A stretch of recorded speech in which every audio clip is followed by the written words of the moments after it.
Good morning, girls. In the previous class, we have studied how to draft a questionnaire, right? We have said that while drafting a questionnaire, while making a questionnaire, we have to keep certain things in mind. हमको कुछ चीज़ें ध्यान में रखनी है, जैसे कि जो लैंग्वेज है वो सिंपल होनी चाहिए उसकी, और लिमिटेड नंबर ऑफ़ क्वेश्चंस होने चाहिए, बहुत ज़्यादा क्वेश्चंस नहीं होने चाहिए, मैथमेटिकल कैलकुलेशंस नहीं होनी चाहिए.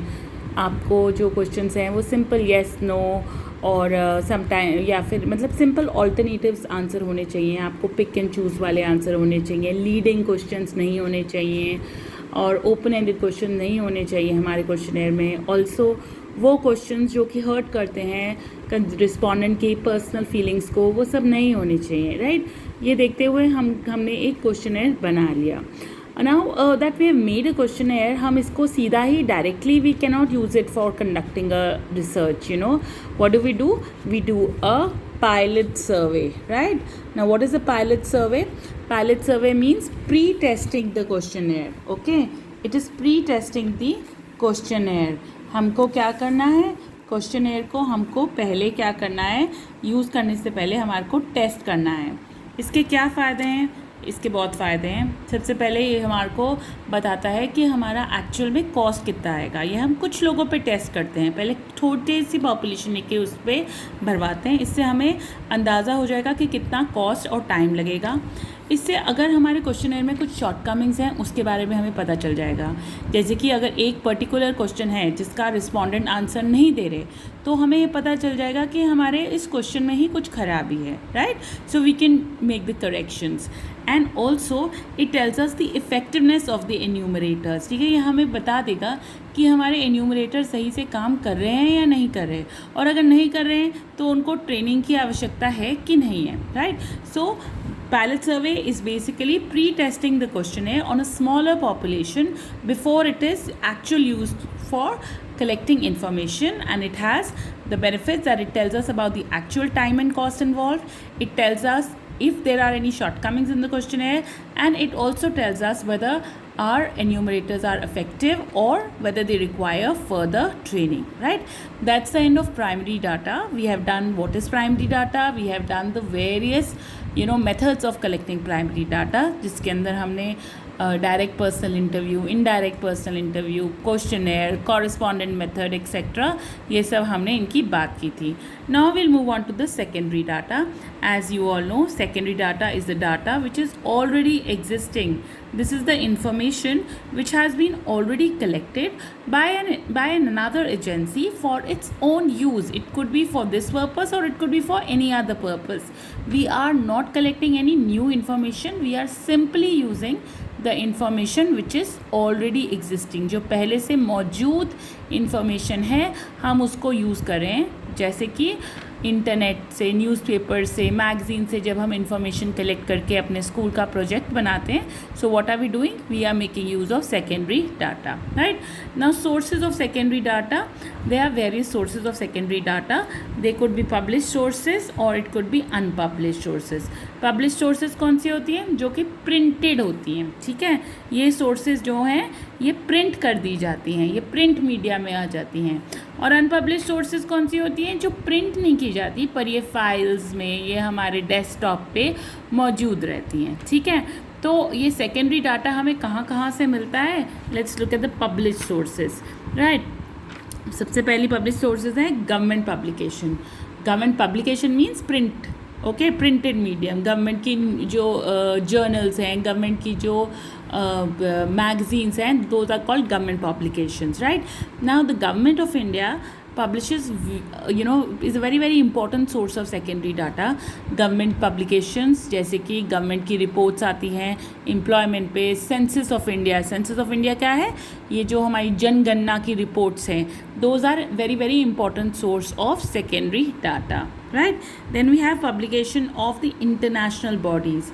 International bodies like IMF समझते हैं, international monetary fund, UNESCO, UNICEF, United Nations, ये बहुत सी इंफॉर्मेशन प्रिंट करते हैं अपने वेबसाइट पे, अपनी मैगजीन्स में, किसके ऊपर? लिटरेसी लेवल के ऊपर, development in the third world countries, development of infrastructure in developing countries, irrigation in developing countries.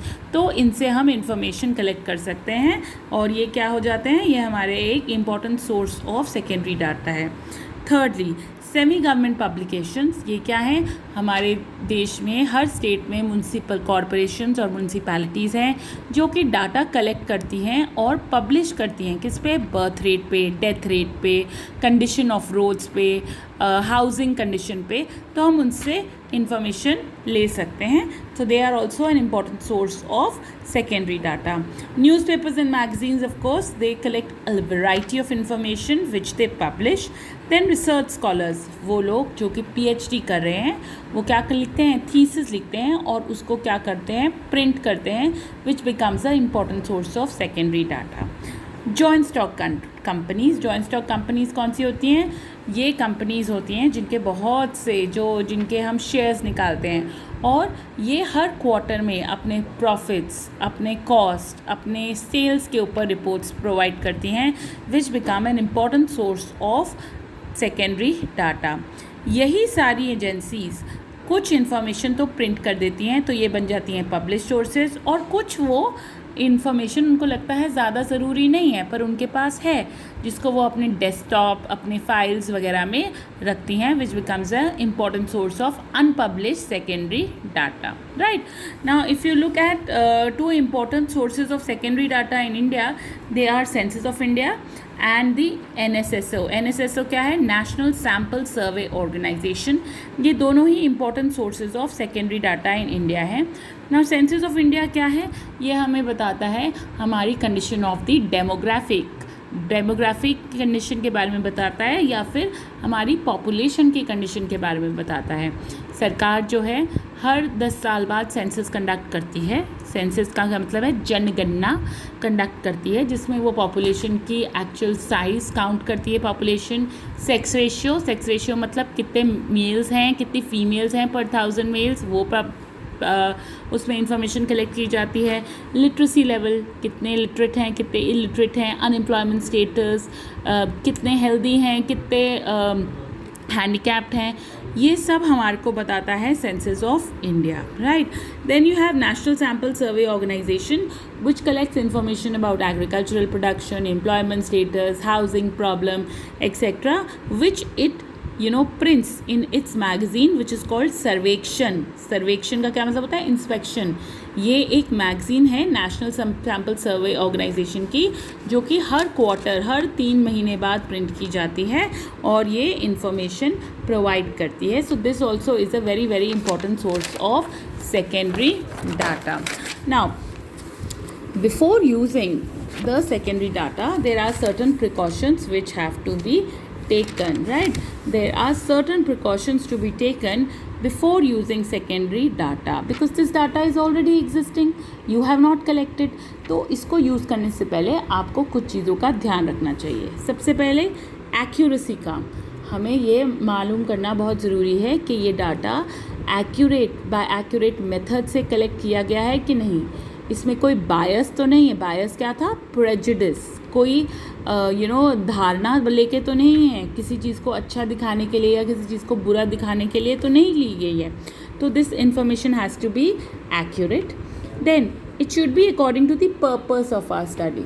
ठीक है, ये हमारी जो हम इंक्वायरी कर रहे हैं उसके लिए ये इन्फॉर्मेशन लागू होनी चाहिए। फॉर एग्ज़ाम्पल, अगर मुझे इन्फॉर्मेशन कलेक्ट करनी है हेल्थ स्टेटस के बारे में ऑफ दी स्टूडेंट्स, तो मेरे को उनके मार्क्स की इन्फॉर्मेशन नहीं चाहिए, या उनका डिस्टेंस फ्रॉम द स्कूल कितना है उनके घर का, वो सब मुझे नहीं चाहिए। मुझे उनकी हेल्थ के ऊपर ही इन्फॉर्मेशन चाहिए।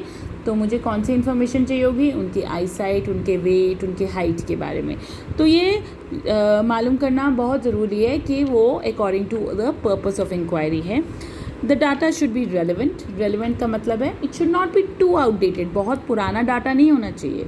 जैसे अभी साल 2020 में मैं अगर इन्फॉर्मेशन कलेक्ट करूँ कि एक स्टूडेंट का एक्सपेंडिचर जो 11वीं में पढ़ता है उसका एक्सपेंडिचर क्या था 1950 में, तो वो क्या होगा? वो गलत होगा, क्योंकि 1950 में जो स्कूल के बच्चे हैं उनको उनकी ये वाली ज़रूरतें नहीं थी, उनको फ़ोन नहीं चाहिए होता था, उनको प्रिंटर नहीं चाहिए होता था। क्यों? क्योंकि उनके प्रोजेक्ट्स नहीं होते थे। उनको फ्लॉपीज़ नहीं चाहिए होती थी क्योंकि तब कंप्यूटर थे ही नहीं, right? So the data should be relevant, it should not be too outdated, and it should be in the same unit of measurement as is required. ठीक है, अगर मेरे को इन्फॉर्मेशन कलेक्ट करनी है स्टूडेंट के एक्सपेंडिचर के बारे में और मैं कोई अमेरिका की बुक उठा लूँ जिसके अंदर the expenditure is there in dollars, then it is not going to be of much use to me.